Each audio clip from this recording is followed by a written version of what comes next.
الحمد لله وكفى وسلام على عباده الذين اصطفى أما بعد فقد قال الله تبارك وتعالى في القرآن المجيد والفرقان الحميد وما أرسلناك إلا رحمة للعالمين وقال النبي الحبيب صلى الله عليه وسلم إنما بعثت لأتمم مكارم الأخلاق أو كما قال عليه الصلاة والتسليم وقال النبي الحبيب صلى الله عليه وسلم في رواية آخر نعمتان مغبون فيهما كثير من الناس الصحة والفراغ أو كما قال عليه الصلاة والتسليم سبحان ربك رب العزة عما يصفون وسلام على المرسلين والحمد لله رب العالمين اللهم صل على سيدنا محمد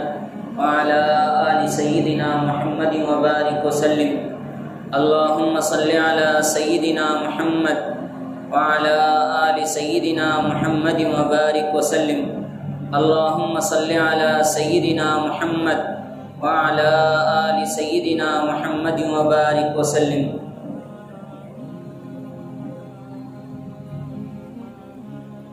بزرگان محترم، حاضرین دین، نوجوانان ملت اور میرے دینی و ایمانی بھائیوں، السلام علیکم ورحمۃ اللہ وبرکاتہ۔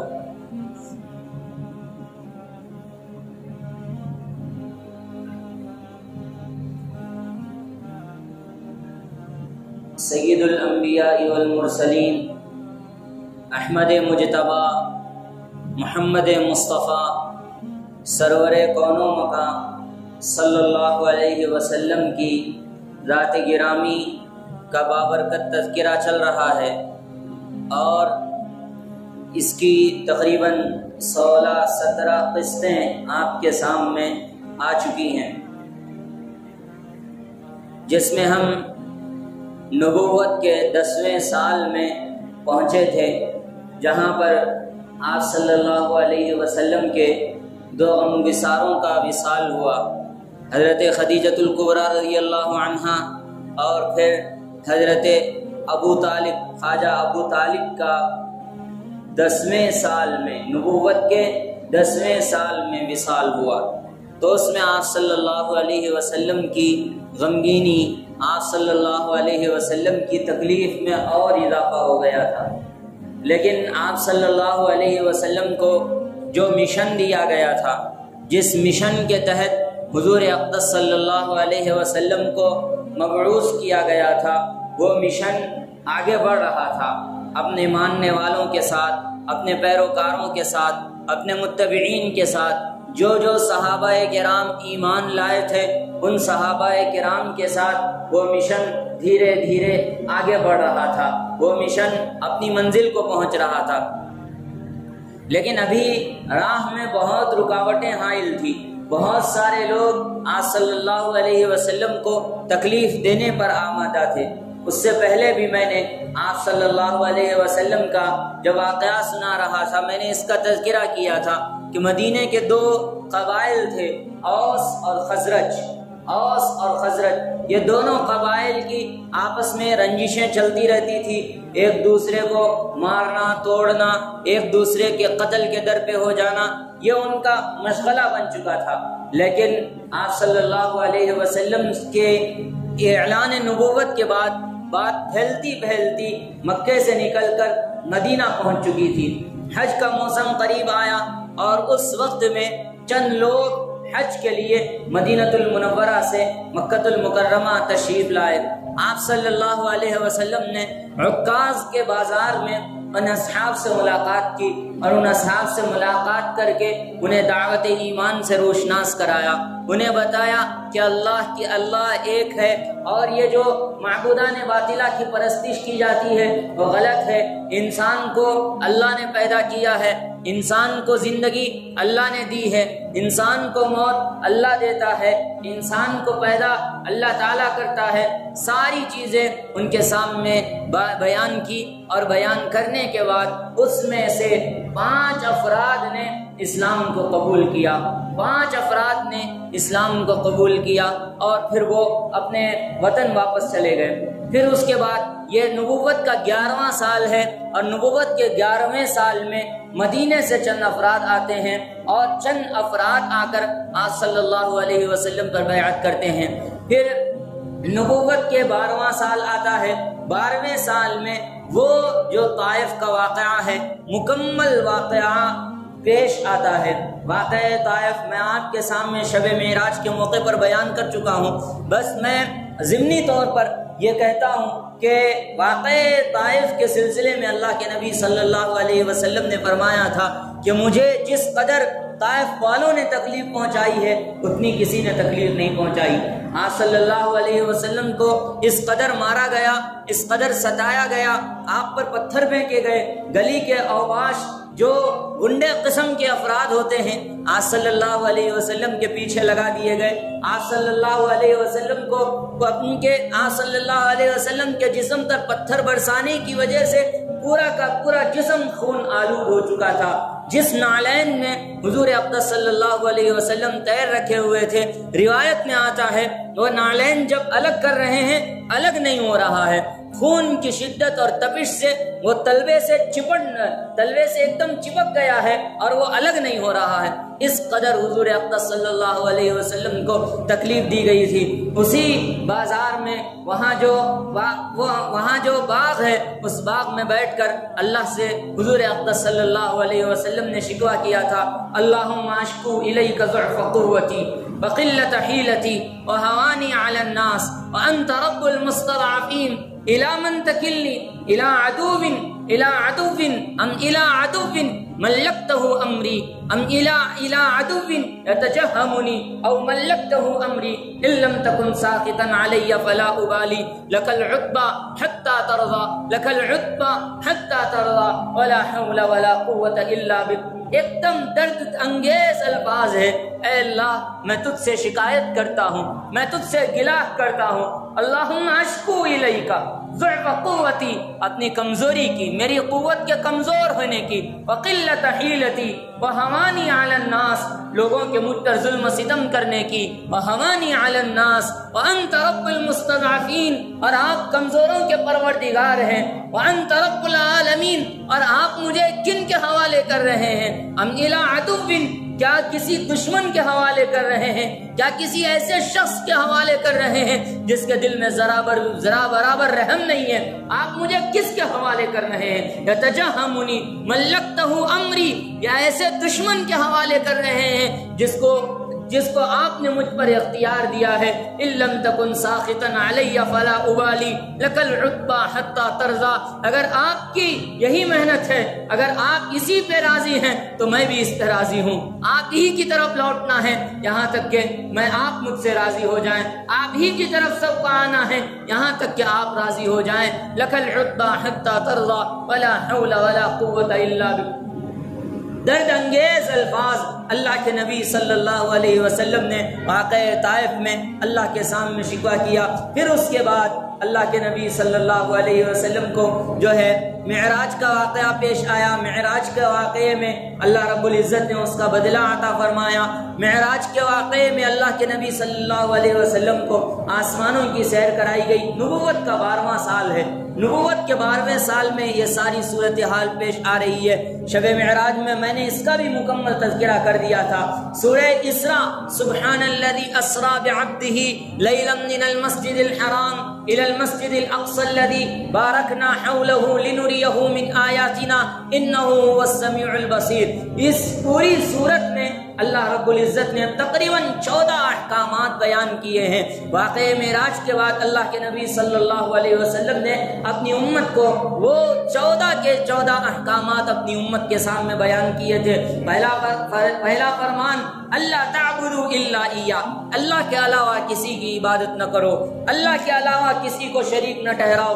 پہلا حکم توحید کا دیا گیا تھا جو سورہ اسرا میں اللہ رب العزت نے مسلمانوں کو پیغام دیا اور 14 احکام میں سب سے پہلا حکم یہ دیا گیا کہ تم اللہ کے سوا کسی کو شریک نہ ٹھہراؤ، کیونکہ یہ ایمان ہے، ایمان جڑ ہے، ایمان جڑ ہے۔ اگر ایمان مضبوط ہے تو ساری چیزیں مضبوط ہے، اگر ایمان مضبوط نہیں ہے تو پھر کسی بھی چیز کا کوئی اعتبار نہیں ہے۔ ایمان سلامت تو سب سلامت، جیسے کہا جاتا ہے سر سلامت تو پگڑی ہزار، سر سلامت ہے 1000 پگڑی آپ باندھ سکتے ہیں، پگڑی کے چلے جانے کا کوئی غم نہ کریے۔ اسی طرح ایمان سلامت تو سب کچھ سلامت، اگر ایمان سلامت نہیں ہے تو کسی بھی چیز کے چھوٹ جانے کا غم نہ کیجیے۔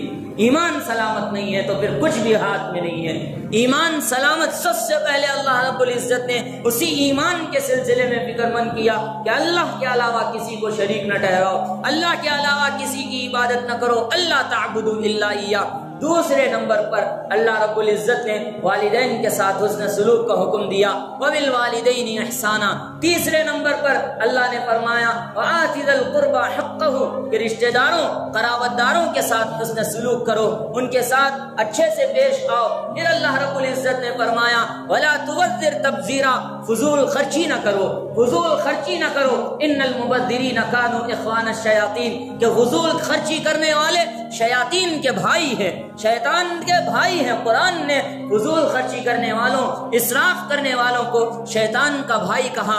ہم نے سے بہت سے افراد اس موقع پر ذرا غور کر کے دیکھیں، ہم کہاں کہاں فضول خرچی کرتے ہیں، کہاں کہاں اپنا پیسہ ضائع کر رہے ہیں۔ یہ جو مال دیا گیا ہے یہ اللہ نے دیا ہے، اس مال کے بارے میں پوچھ تاچھ ہوگی، ایک ایک روپیے کا حساب لیا جائے گا، ایک ایک وقت کا حساب لیا جائے گا، منٹ کا حساب لیا جائے گا۔ اللہ پوچھیں گے میں نے تمہیں مال دیا تھا، بتاؤ تم نے کہاں صرف کیا، کہاں خرچ کیا، کس طرح تم نے اس مال کو کام میں لگایا۔ اگر ہم فضول خرچی کرتے رہیں گے، اپنے مال کو یوں ہی برباد کرتے رہیں گے تو پھر ہم اللہ کے سامنے کیا جواب دیں گے؟ ذرا اس کا احساس کر لیجئے، احساس پیدا کر لیجئے۔ یہ وقت ہے، سمجھنے کی ضرورت ہے، فضول خرچی سے بچیے۔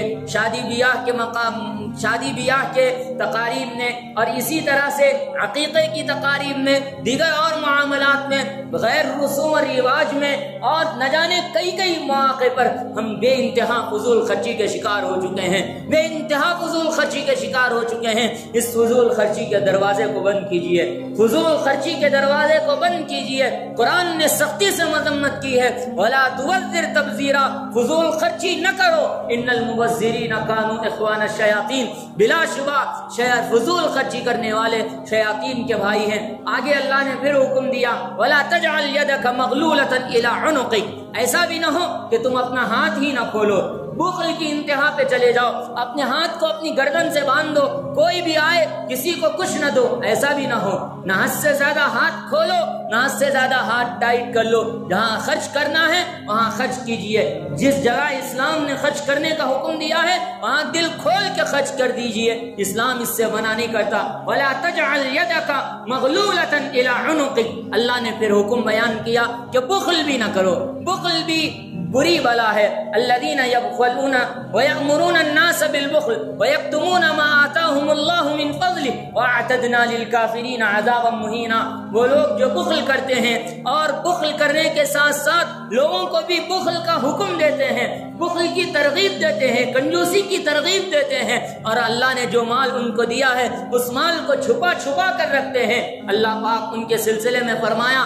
واعتدنا للکافرین عذابا مہینا، اللہ پاک ان کے لیے قیامت کے دن ایک دردناک عذاب تیار کر رکھا ہے۔ اللہ رب العزت ان کے لیے ایک ذلت آمیز عذاب تیار کر رکھا ہے۔ اس لیے فضول خرچی نہ کیجیے اور اسی طرح سے بخل اور کنجوسی نہ کیجیے۔ جہاں خرچ کرنے کے مواقع اسلام نے بتائے اچھا سے اچھا خرچ کیجیے، کوئی منع نہیں ہے، اور جہاں اللہ کے نبی صلی اللہ علیہ وسلم نے منع کیا ہے کہ ان جگہوں پر پیسہ نہ خرچ کرو، بے انتہا فضول خرچی نہ کرو، وہاں اپنے آپ کو تھوڑا لگام دیجیے، روک لیجیے اپنے آپ کو۔ پھر اللہ رب العزت نے پھر آگے فرمایا وَلَا تَقْتُلُوا أَوْلَادَكُمْ خَشْيَةَ إِمْلَاقٍ، روزی کے ڈر سے اپنے اولاد کو قتل نہ کرو، اپنی اولاد کا ابارشن نہ کراؤ۔ اس دور میں بچیوں کی شادیوں کے مسئلے میں ہندوانہ رسم و رواج کے مطابق ہمارے دور میں بھی یہ پریشانی لاحق ہو رہی ہے کہ جہاں گھر میں بچی پیدا ہوتی ہے، ایک بچی دو بچی کو تو برداشت کر لیتے ہیں، تیسری بچی کے ٹائم پہ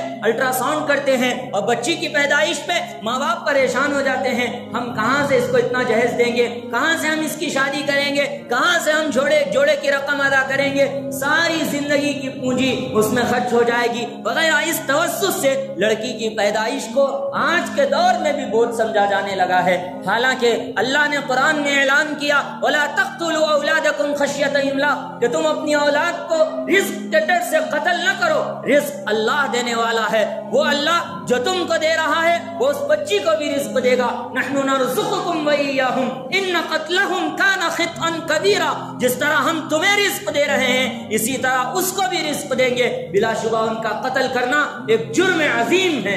اللہ رب العزت نے بیان کیا اس لیے اولاد کو قتل نہ کرو، وَلَا تَقْتُلُوا النَّفْسَ، اپنا اور قتل نہ کرو، کسی بھی شخص کو قتل نہ کرو، اللہ نے اس سلسلے میں منع فرمایا ہے۔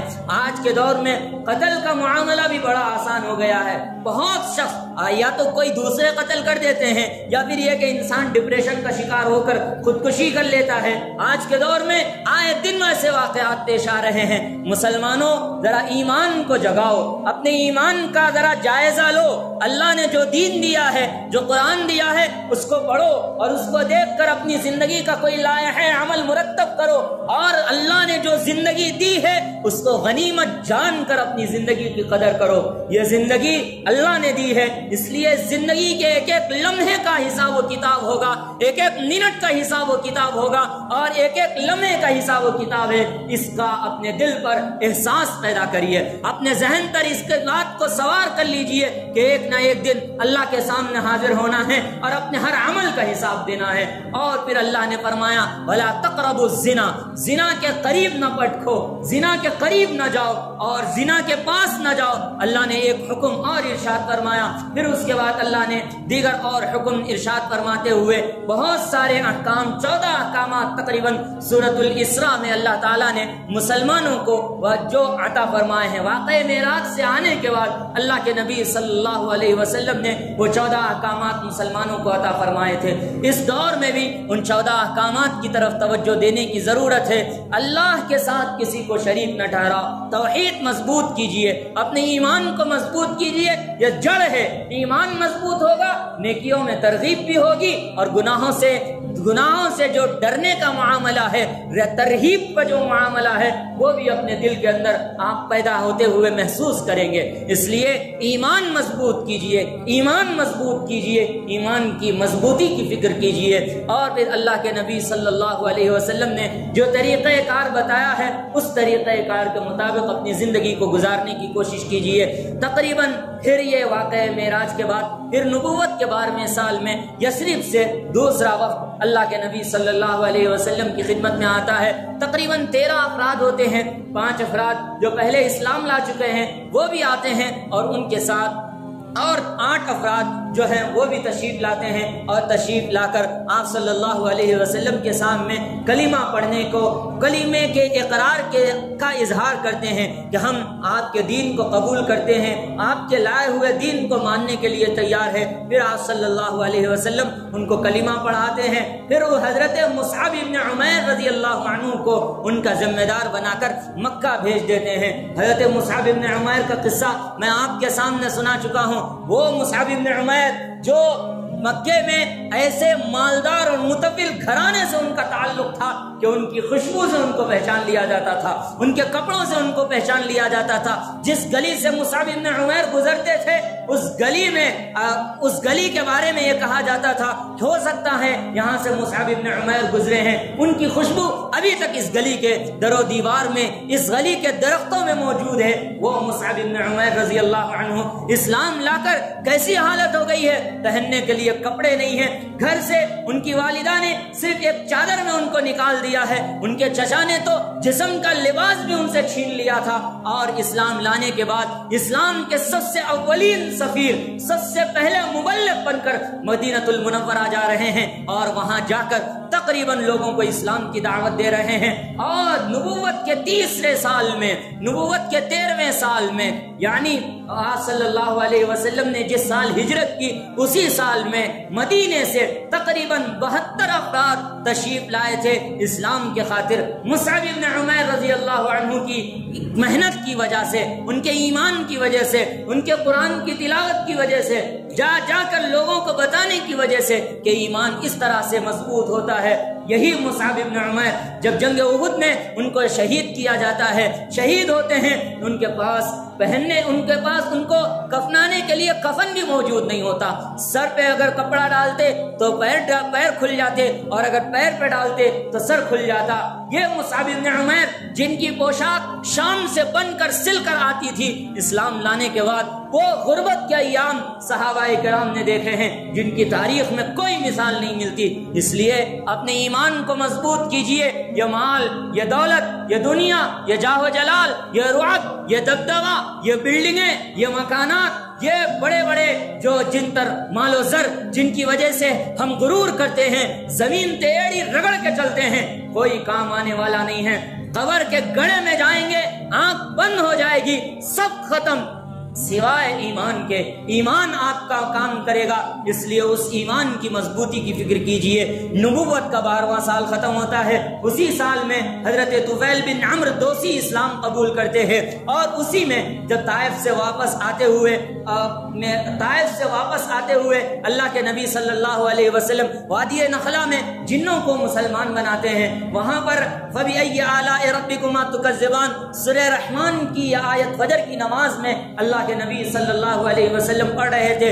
جنوں کا ایک قافلہ وہاں سے گزرتا ہوا اللہ کے نبی صلی اللہ علیہ وسلم کی تلاوت سنا تو وہ قافلہ رک گیا۔ آپ صلی اللہ علیہ وسلم کی آپ پڑھ رہے ہیں وہ جو سورہ رحمان، قرآن کی بہترین سورت، قرآن ویسا کا سارا بہترین ہے، لیکن سورہ رحمان پڑھنے کا مزہ ہی کچھ اور ہے۔ اس میں فَبِأَيِّ آلَاءِ رَبِّكُمَا تُكَذِّبَانِ فَبِأَيِّ آلَاءِ رَبِّكُمَا تُكَذِّبَانِ فَبِأَيِّ آلَاءِ رَبِّكُمَا تُكَذِّبَانِ عظیم الشان، محتم بالشان آیت آ رہی تھی۔ جن کہہ رہے تھے ہم اپنے رب کی کسی بھی نعمت کی تکذیب نہیں کرتے، ہم اپنے رب کی نعمت کا اقرار کرتے ہیں۔ یہ پڑھ کر، یہ سن کر جنوں کے سارے قافلے نے اسلام قبول کیا۔ اللہ نے جنوں کو بھی اسلام کی توفیق بخشی، اور پھر یہاں سے سلسلہ چلا نبوت کے 12ویں سال تک، اور پھر انشاءاللہ موقع ہوا تو آگے میں نبوت کے سلسلے کی جو یہ قصے چل رہی ہے آگے پیش کروں گا۔ جو حدیث میں نے خطبہ مسنونہ میں پڑھی تھی وہ صحت کے متعلق تھی۔ مسلمانوں صحت کی فکر کیجئے۔ نعمتان مبغون فیہما کثیر من الناس، فرمایا گیا 2 نعمتیں ایسی ہیں جو ہر انسان کو ملی ہوئی ہیں، لیکن ان 2 نعمتوں کی قدر نہیں کرتا۔ نعمت کے قدر ختم ہو جانے کے بعد اس کی قدر کی جاتی ہے۔ ایک ہے صحت اور ایک ہے فراغت۔ صحت کے سلسلے میں جب تک صحت ہوتی ہے ہم بے راہ روی کے شکار ہوتے ہیں، جو دل میں آیا کر لیا، جیسے چاہا کر لیا، نہیں، بلکہ اس صحت کی قدر کیجئے۔ صحت کی قدر یہ ہے کہ آپ اپنی صحت کی حفاظت کیجئے، جو ضروری کام کرنے کے ہیں وہ کیجئے۔ ماسک کے سلسلے میں، کووڈ-19 کے سلسلے میں بار بار ہدایات دی جا رہی ہے۔ رمضان ہم کو اچھے سے اچھا گزارنا ہے، ہماری مسجد ہمیں رمضان میں آباد ہوتی ہوئی دیکھنی ہے، تو پھر ہمیں بھی کچھ رولز ہے اور کچھ جو طریقہ کار ہیں، جو اصول اور ضوابط ہیں، ان کو مان کر زندگی گزارنا ہے اور ان حالات کا مقابلہ کرنا ہے۔ اس لیے میں تمام افراد سے پھر گزارش کر رہا ہوں کہ اپنے گھروں سے ماسک لگا کر یہاں تشریف لائیں، اور صفوں میں کچھ سوشل ڈسٹینس کا بھی خیال رکھیں، اور یہ جو کووڈ-19 کی وبا پھیلی ہوئی ہے اس کی روک تھام کے لیے آپ انفرادی طور پر جو کام اپنا انجام دے سکتے ہیں وہ کریں۔ یہ ضروری ہے، یہ وقت کی ضرورت ہے۔ اس سلسلے میں لاپرواہی اور کوتاہی نہ برتیں، اور جو شخص بیمار ہے، کوئی کھانسی کا اور اسی طریقے سے گلے میں درد کا جو علامات ہیں، اس سے انفرادی طور پر میں گزارش کرتا ہوں کہ وہ اپنے گھر میں نماز ادا کرے، گھر میں پڑھ لیا کرے۔ یہ میں آپ سے درخواست اس لیے کر رہا ہوں کہ مساجد بند ہو رہی ہے، ان وجوہات کی وجہ سے مساجد بند ہو رہی ہے. کہیں ایسا نہ ہو کہ رمضان المبارک کسی ایک کی وجہ سے رمضان المبارک میں ہمارا جو اجتماعی کام ہے تراویح کا، روزے کا، سحر کا، وہ مشغول نہ ہو جائے. اس لیے تمام احباب سے انفرادی طور پر گزارش کر رہا ہوں کہ جو اصول اور جو ضوابط، جو رولز آپ کے سامنے بتائے جا رہے ہیں ماسک کے سلسلے میں، سوشل ڈسٹینس کے سلسلے میں، آپ اس کو فالو کیجئے. اپنی صحت کی حفاظت کیجئے. صحت اللہ کی بڑی نعمت ہے. صحت اللہ کی بڑی نعمت ہے. اللہ کے نبی صلی اللہ علیہ وسلم نے فرمایا اغتنم خمسا قبل خمس شبابک قبل حرمک، اور اس میں ایک وصحتک قبل سقمک. اللہ کے نبی نے فرمایا کہ تم اپنی صحت کو بیماری سے پہلے اس کی قدر کیجئے. تو بیماری کے آنے سے پہلے آپ محتاط ہوئیے، اور اس کے علاوہ